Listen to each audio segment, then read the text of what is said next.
सभी भक्तों को श्री शिवाय नमस्तुभ्यम हर हर महादेव। श्री तेज शिव महापुराण में कल गुरुजी ने दो पत्र पढ़े। पहला जो पत्र था उस पत्र में माता ने बताया कि 2015 में उनकी शादी हुई थी और 2015 में शादी होने के बाद उनको संतान की प्राप्ति नहीं हो पाई। उन्होंने सारे प्रयास कर लिए, डॉक्टरों को दिखाया तो डॉक्टरों ने कहा कि उनकी फैलोपियन ट्यूब होती है वह ब्लॉक है, इसका ऑपरेशन करना पड़ेगा। तो उन्होंने उसका ऑपरेशन भी कराने को तैयार हुए, उसका ऑपरेशन भी कराया, लेकिन वो ऑपरेशन असफल हो गया, वो ट्यूब नहीं खुल पाई। उसके बाद डॉक्टर ने कहा कि अब आईवीएफ करा लो, लेकिन आईवीएफ कराने पर भी उनको कोई सफलता नहीं मिली। इस प्रकार से वह बहुत दुखी हो गई, परेशान हो गई। लोगों ने उनको बांझ बोलना शुरू कर दिया था। इसके बाद में कोरोना काल में उन्होंने शिव महापुराण की कथा सुनी। किसी ने बताया उनको कोरोना काल में, तो उन्होंने घर बैठकर शिव महापुराण की कथा सुनी।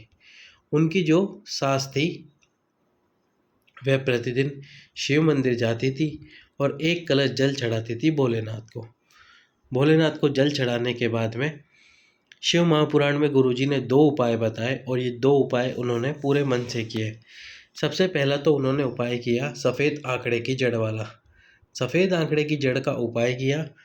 सफ़ेद आंकड़े की जड़ वाले उपाय में पति और पत्नी दोनों को सफ़ेद आंकड़े की जड़ को लेके आना होता है। उस जड़ को तुमरुका जी का नाम लेते हुए, तुमरुका जी का नाम स्मरण करते हुए 21 बार भगवान शंकर के शिवलिंग पे से घुमाना होता है।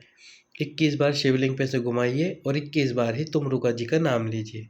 फिर पति और पत्नी दोनों भगवान शंकर को प्रणाम करिए, अपना नाम बोलिए अलग अलग, और उसके बाद लाल कपड़े में लाल धागे के साथ उस जड़ को महिला यानी कि जो पत्नी है वो अपनी कमर में बांध ले।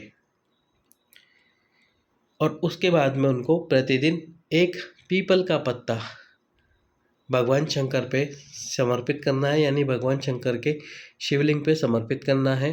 अवधूतेश्वर महादेव का नाम लेते हुए प्रतिदिन एक पीपल का पत्ता अवधूतेश्वर महादेव का नाम लेते हुए समर्पित कीजिए। उस पीपल के पत्ते को उठा लीजिए 5 मिनट बाद, गाय के दूध में उस पीपल के पत्ते को उबालिए और रात्रि को सोते समय उस पीपल के पत्ते को निकाल दीजिए, किसी वृक्ष के नीचे रख दीजिए और उस दूध को पति और पत्नी दोनों ये तुमरुका जी का नाम लेते हुए पीकर सोइए। तो एक तो उन्होंने ये वाला उपाय किया। साथ में उपाय जो किया वो किया था पशुपतिनाथ का व्रत। पशुपतिनाथ का व्रत 5 सोमवार का होता है। किसी भी सोमवार से आप इस व्रत को शुरू कर सकते हैं।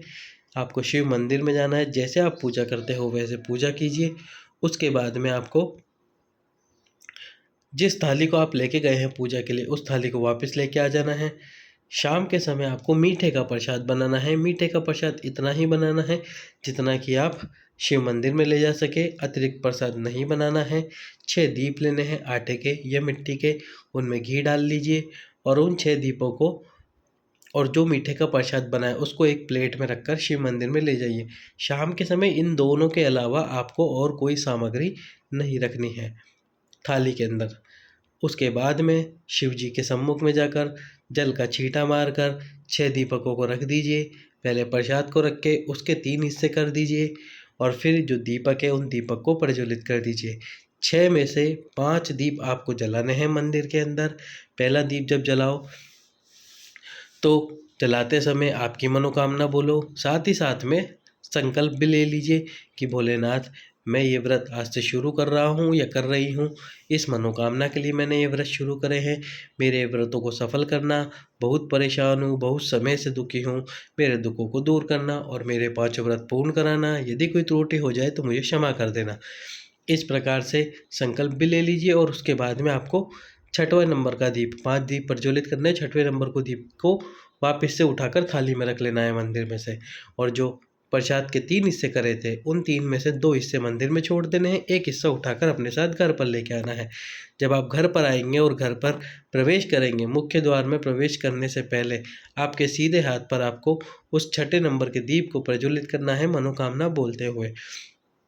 उसके बाद घर में प्रवेश कर जाइए। जब रात्रि को खाना खाने बैठे तो जो प्रसाद आप लेकर आए हैं उस प्रसाद को पहले खाइए और फिर खाना खाइए। इस प्रकार से आपको ये 5 व्रत करने हैं। प्रसाद को किसी और को नहीं देना है, जिसका पशुपति व्रत है उसी को प्रसाद खाना है। एक टाइम फलाहार करना है, एक टाइम भोजन करना है। इस प्रकार आपको 5 व्रत करने हैं। पाँचों व्रत कीजिए। अंतिम व्रत पर यदि किसी व्रत में रजस वाला धर्म या पीरियड आ जाता है, उस दिन पूजा मत कीजिए और पूजा करने आप मंदिर जाएंगे नहीं, लेकिन उस दिन व्रत जरूर रखिए। उस व्रत को काउंट नहीं करेंगे। उसके बाद में आपको 5वें और अंतिम व्रत पर 108 वस्तु समर्पित करनी है, कोई सी भी, फिर वो बेलपत्र हो, चने की दाल हो, इलायची हो, लौंग हो या 108 पुष्प हो।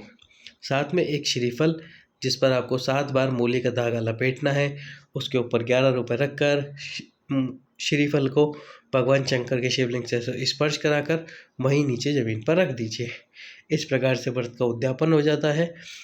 तो ये व्रत भी उन्होंने किया और इस व्रत के साथ ही सफ़ेद आंकड़े की जड़ के साथ ही जो उनका IVF वाला था वो फेल हो गया, फैलोपियन ट्यूब जो ब्लॉक थी वो भी खुल गई और उनको संतान की प्राप्ति हुई। अप्रैल के महीने में, अप्रैल 2023 में उनको संतान की प्राप्ति हुई। इसी प्रकार एक और पत्र पढ़ा गुरुजी ने की, जिसमें महिला ने सारे उपाय किए पर उनको संतान की प्राप्ति नहीं हुई। सारे डॉक्टरों को दिखाया, सब जगह दिखाया, पर फिर भी संतान की प्राप्ति नहीं हो पाई। तो फिर उन्होंने सफ़ेद आंकड़े की जड़ वाला उपाय किया और उनको भोलेनाथ की कृपा से 2 बच्चों की प्राप्ति हुई और वो दोनों बच्चे जुड़वा प्राप्त हुए। दोनों स्वस्थ है बच्चे, एकदम ठीक है। गुरुजी ने उनको व्यासपीठ से ढोक भी लगवाई थी।